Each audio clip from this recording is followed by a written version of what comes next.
In this lesson, we'll discuss roofing systems in residential buildings and their components.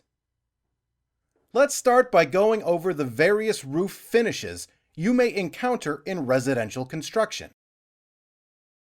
The most common sloped roof finish are shingles. Roof shingles are flat, rectangular shapes that are laid out in courses from the bottom edge of the roof up, with each successive course overlapping the joints below. Roof shingles consist of the following types: asphalt shingles, the most common, wood shingles, fiberglass shingles, wood shakes, and slate shingles. Asphalt shingles are the most widely used residential roofing material, primarily because they are inexpensive and easy to install.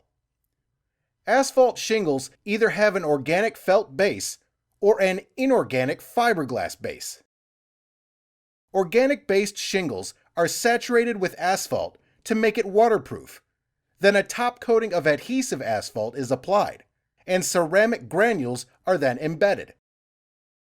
Organic shingles offer only moderate resistance to fire. Fiberglass-based shingles consist of glass fiber reinforced mat that is coated with asphalt. Fiberglass shingles offer excellent fire resistance. Most asphalt shingles have tabs with a self-sealing adhesive or locking tabs that make them wind-resistant. Beneath the roof shingles is an asphalt-saturated felt underlayment that temporarily protects the roof sheathing during construction, and also offers additional protection from wind-driven rain. A single layer of underlayment is provided on normal slope roofs, while a double layer is provided on low slope roofs. While shingled roofs are inexpensive, lightweight, and easy to install, they often face durability issues. Shingles may be susceptible to large degrees of expansion and contraction, leading to cracking. Shingle roofs typically require regular maintenance and repair. Finally, asphalt shingles are not environmentally friendly. Next, there is tile roofing. Tile roofing consists of clay or concrete units that overlap or interlock to create a textural pattern. The most common tile roofs include Mission or Spanish style, which are tapered, semi-cylindrical roofing tiles laid convex side up to overlap flanking similar tiles laid concave side up. A roofing felt underlayment is included beneath the tiles. The minimum slope of a tile roof should be 412. Tile roofing offers excellent fire resistance, are very durable, and require little maintenance.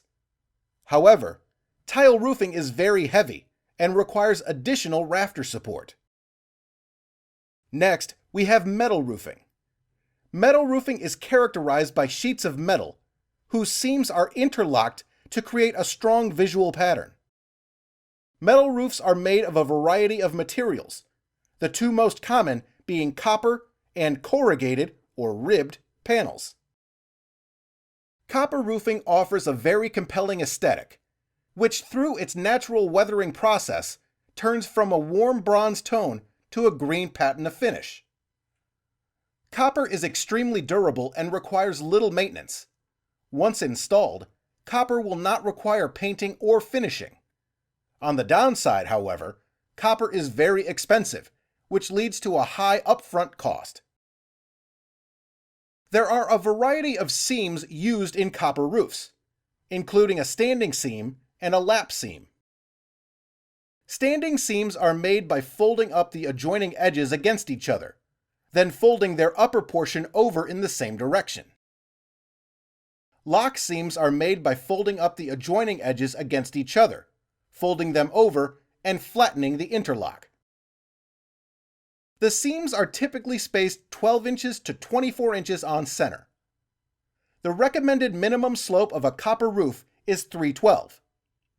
Anything less may require soldered seams rather than folded seams. Corrugated metal roofing consists of ribbed panels that span between roof rafters and fastened to the plywood sheathing or intermediate purlins. Metal panels typically consist of aluminum or galvanized steel. The recommended minimum slope is 312. Metal roofs are economical and easy to install. However, they are not as durable as copper roofs and often require more upkeep. Next, we'll discuss ventilation on a roof. It is important to provide roofing ventilation. Venting the roof and attic space accomplishes several things, depending on the season. In the summer months, venting helps expel solar-heated air from the attic or roof, which reduces the cooling load for the building.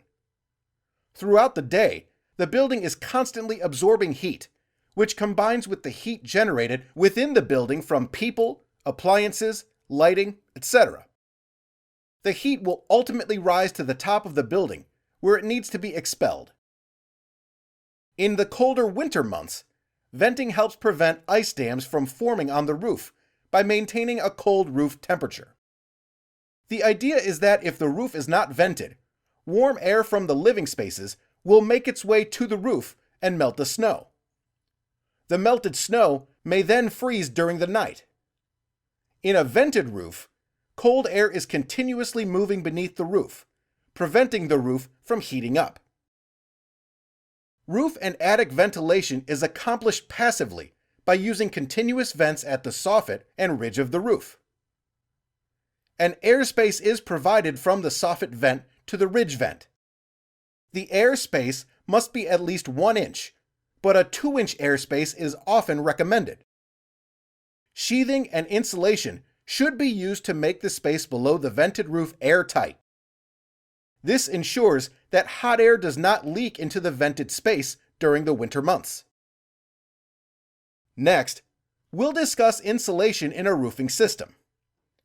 In conjunction with venting the roof, insulation must be provided.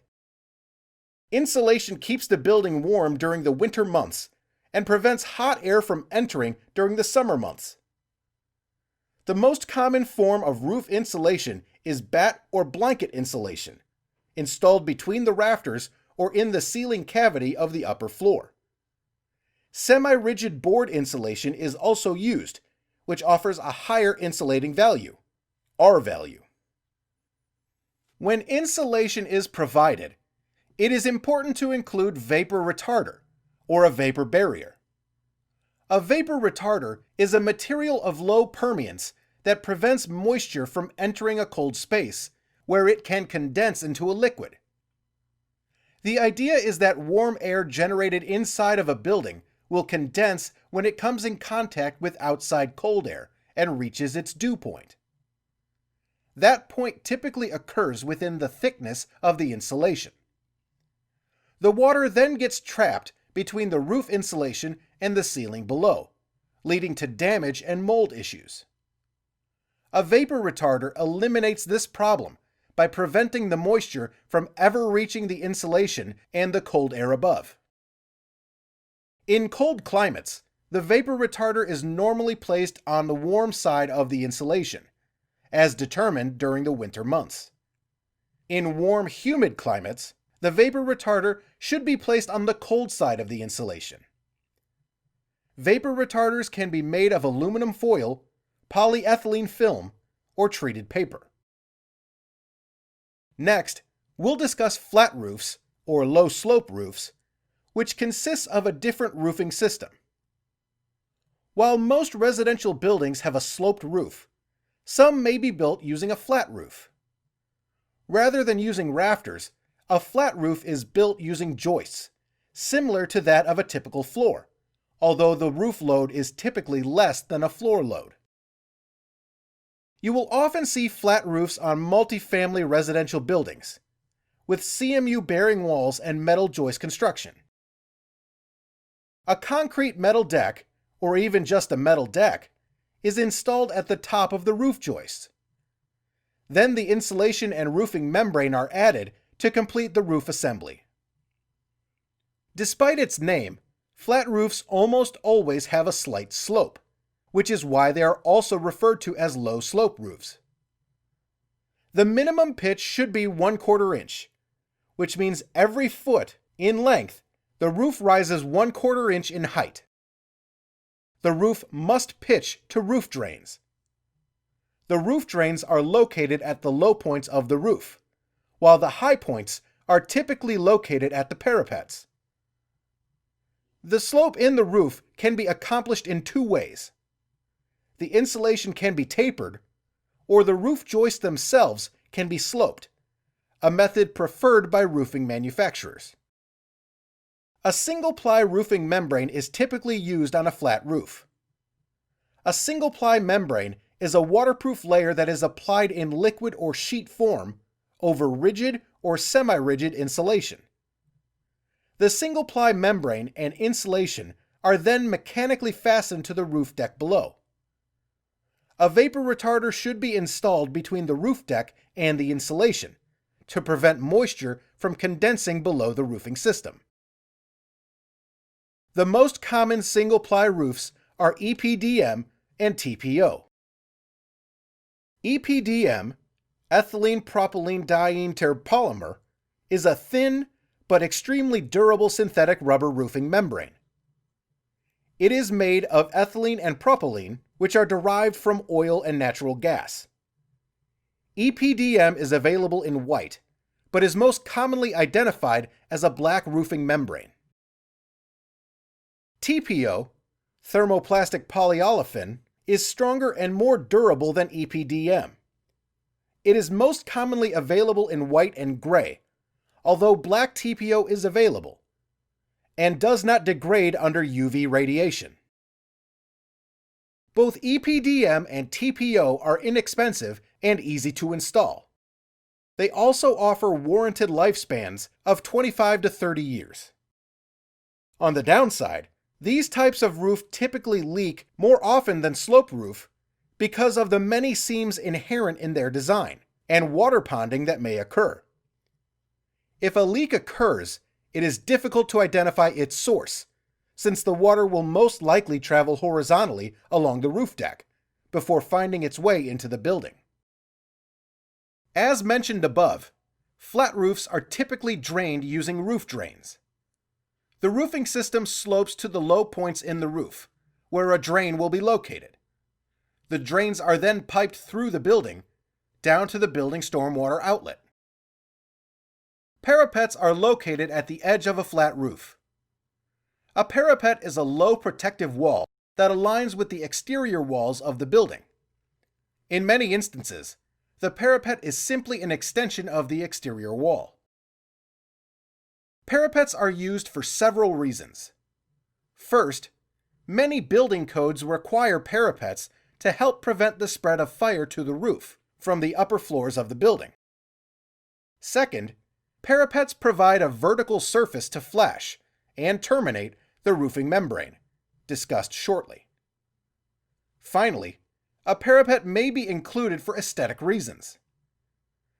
Parapets may be made of wood or metal studs, CMU, or brick. In many instances, the parapet material matches that of the exterior wall. Parapets are typically topped with a metal cap. In some cases, a flat roof building may have a flush perimeter detail. A very important detail in any roof, both sloped and flat, is flashing. Flashing is a form of weatherproofing that includes pieces of impervious material installed to prevent the passage of water at a joint or penetration. Special attention must be given to all roof joints and penetrations, as these areas are the main sources of water leaks in a building. Penetrations may include pipes, vents, skylights, drains, chimneys, or dormers, among others. Most flashing is made of metal, plastic, or rubber, depending on the location. For parapets and pipe penetrations, the flashing will match the roofing material. For chimneys or skylights, stainless steel metal flashing may be used. Where possible, counterflashing should be used. Counterflashing is typically made of stainless steel or aluminum and is used to protect the termination of the flashing. it offers additional protection and reduces the chances of a leak.